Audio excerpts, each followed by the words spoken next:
Hey guys, welcome back to my channel. If you not chop better homemade banga soup, what you gain? You get nothing. You can see how I'm enjoying this soup. This recipe to make this banga is our pattern we use in making banga in Benin. I'm a typical Benin girl. So if you want to see how I made this yummy banga soup, just dive in and enjoy with me. I had this banga soup with starch. I brought this starch from Nigeria. You know that Nigeria starch now. You know how it's the bee, right? So the first thing we'll be needing is catfish. This is fresh catfish. When I had to cut it, I need crayfish, pepper, banga spice, garlic and ginger, banga paste. I've been needing basil leaf. And the first thing I did, I went ahead and added my fish, my clean fish. I wash this fish with salt, warm water, little bit of apple cider vinegar. Okay, so added my seasoning, added my garlic and ginger powder, added my pepper, added my crayfish, gave it a good stir, and poured little water inside for it to cook. So I cooked this thing for about 5 to 10 minutes. Then I brought it out from my pot. The reason why I always like to bring it out because I don't want the fish to scatter. If a catfish cuts banga soup, you know now, it doesn't look so tantalizing. So, after bringing out my fish, I went ahead to add my banga paste. I actually have banga seed, but I beg, I don't get power to pound before my neighbor will call me police. So, I give it a good stir. I like to cook for like 2-3 minutes. Added my banga spices to it. Banga without banga spice, it not make sense. So, I added a little salt because the thing lost a little bit of taste.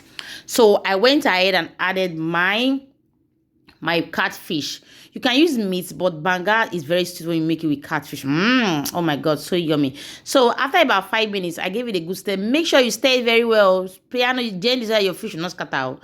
What I added is fresh basil leaf because I don't have dried banga leaf. So give it a good stir and it's ready to go. Don't make it too thick because when banga is cold, the thing will thick by itself. So I went ahead to add my palm oil inside my starch. This starch I bring down from Nigeria so that I can enjoy myself very well.